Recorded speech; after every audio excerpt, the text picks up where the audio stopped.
देखिए, घटना उत्तराखंड में हुई और उत्तराखंड के मुख्यमंत्री ने जिस प्रकार से स्वर्गीय अंजल चकमा जी के पिता से लाउड स्पीकर पर बात करके पूरे उस बातचीत की रिकॉर्डिंग की, फिर उसका प्रचार किया, मुझे लगता था कि काफी दुर्भाग्यजनक है। आप सोच सकते हैं कि एक पिता के लिए अपने बेटे को खोना कितना बड़ा एक जख्म है, और खासकर से वो पिता जिसने अपनी पूरी जिंदगी बॉर्डर सिक्योरिटी फोर्स में दे दी हमारे देश की सुरक्षा में। दुख की इस घड़ी में उनको फोन करके लाउड स्पीकर पर डालकर रिकॉर्डिंग कर कर लगा कि मुख्यमंत्री स्वयं का प्रचार करें, और उसी घटनाक्रम में आता है एसएसपी का बयान, जो लगता है कि पूरे इस मामले को दफनाने की कोशिश दोबारा कर रहे हैं।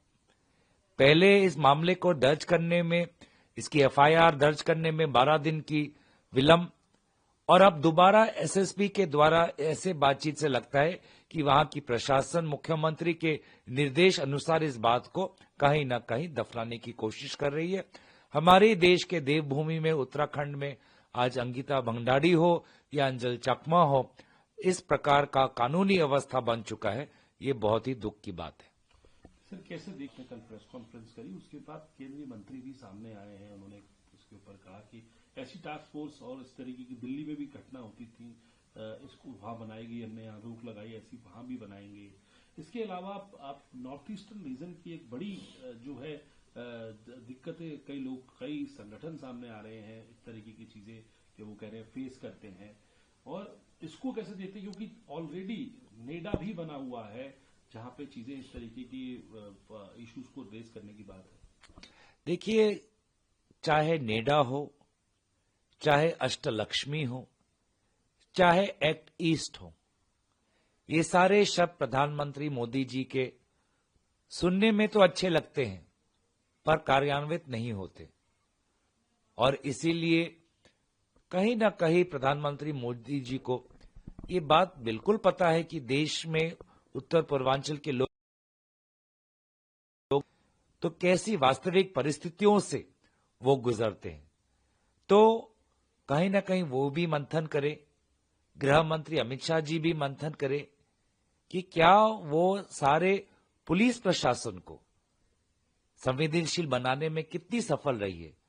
क्योंकि उत्तराखंड के एसएसपी के बयान से तो लगता है कि आज भी वे उत्तर पूर्वांचल की इस भावना को आज समझ नहीं सके, और लगा उत्तराखंड के मुख्यमंत्री और उत्तराखंड के एसएसपी के कारनामों से कि दोबारा कटे पे वो नमक छिड़क रहे हैं।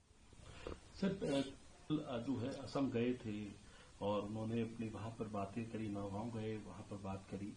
आपको उम्मीद थी कि वहां पर इस बात की, क्योंकि खुद गृह मंत्री हैं और एक ये मामला जो है पुलिस से जुड़ा हुआ है, और हालांकि भले ही सरकार राज्य सरकार के अधीन हो पुलिस, लेकिन गृह मंत्री का एक पद ऐसा होता है जहां इस बात को उठा, उम्मीद थी कि वो भी कम से कम एड्रेस करेंगे। और जो कल उन्होंने वहां पे जाके भाषण दिया, इन्फ्लिट्रेटर्स की दोबारा से बात करी, और जो असम को लेकर उन्होंने अपना एजेंडा वहां लोगों को बताया, उसको कैसे देखते हैं? देखिए, जब स्वयं प्रधानमंत्री मोदी जी मणिपुर जाने में 2 साल लग गए, केंद्र गृह मंत्री मणिपुर की स्थिति को नियंत्रण करने में असफल रहे, तो उत्तर पूर्वांचल की समस्या उनके मुंह से सुनाई देगी, हमें नहीं लगता।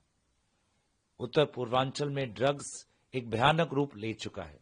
ड्रग्स की स्मगलिंग, गाय की तस्करी, सुपारी की तस्करी एक भयानक रूप ले चुका है, लेकिन इस पर वे चुप थे।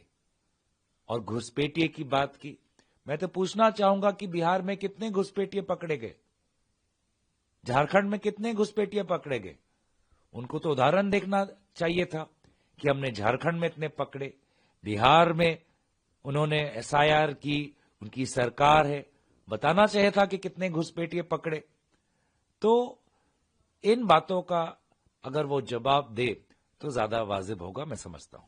सर, आखिरी सवाल पूछना चाहूंगा कि असम में चुनाव भी है, मिशन असम भी एक तरीके से बीजेपी का खुद मुख्यमंत्री का दिखाई दे रहा है, चुनावी मोड में एक तरीके से जा चुके हैं। और पूरा नॉर्थ ईस्ट को लेके भी सरकार काहे बगाए कहती है कि उनका एक विजन है, उसको कैसे देखते हैं? और जो मिशन असम जो है भारतीय जनता पार्टी का कि हम दोबारा से सरकार पे आए, इसके लिए आप लोगों की, कांग्रेस की क्या तरह? देखिए, लोकसभा चुनाव से मैं देख रहा हूं कि उत्तर पूर्वांचल धीरे धीरे बीजेपी दल से खिसक रहा है। मणिपुर में वे दोनों जो लोकसभा सीटें हैं वो हारे। असम में मुख्यमंत्री ने पूरी जोर और ताकत लगाई जोरहाट लोकसभा सीट में, और उसमें भी वो हारे। जो मेघालय है उसमें दोनों सीटों में एनडीए हारी, एक में कांग्रेस जीता, दूसरे में निर्दलीय जीता। और जिस प्रकार से असम में इस प्रकार से लोग सड़क पे आ रहे हैं, मांग कर रहे हैं कि क्या हुआ, जो वादे प्रधानमंत्री मोदी जी ने किए थे आज से 10 वर्ष पहले कि सारे अवैध बांग्लादेशी निकल जाएंगे, उस वायदे का क्या हुआ? आज तो गृह मंत्री दोबारा 10 साल पुराने प्रधानमंत्री मोदी जी के बातों को दोहरा रहे हैं। तो कहीं ना कहीं वो नाकामयाब रहे इन 10 वर्षों में, इसलिए 10 साल बाद आज भी वो 5 साल और मांग रहे हैं। 10 साल में क्या किया उसका कोई चिट्ठा नहीं है। तो ये हो या जुबिन गर्ग को लेकर जिस प्रकार से ये सरकार और राज्य सरकार चार्जशीट के मामले में कई संदेहजनक सवाल लोगों को उठाने में मजबूर किया है, तो लोग आज भाजपा की इस राजनीति को असफल मानते हैं, असम की संस्कृति से परे मानते हैं और एक नए असम की उम्मीद करते हैं।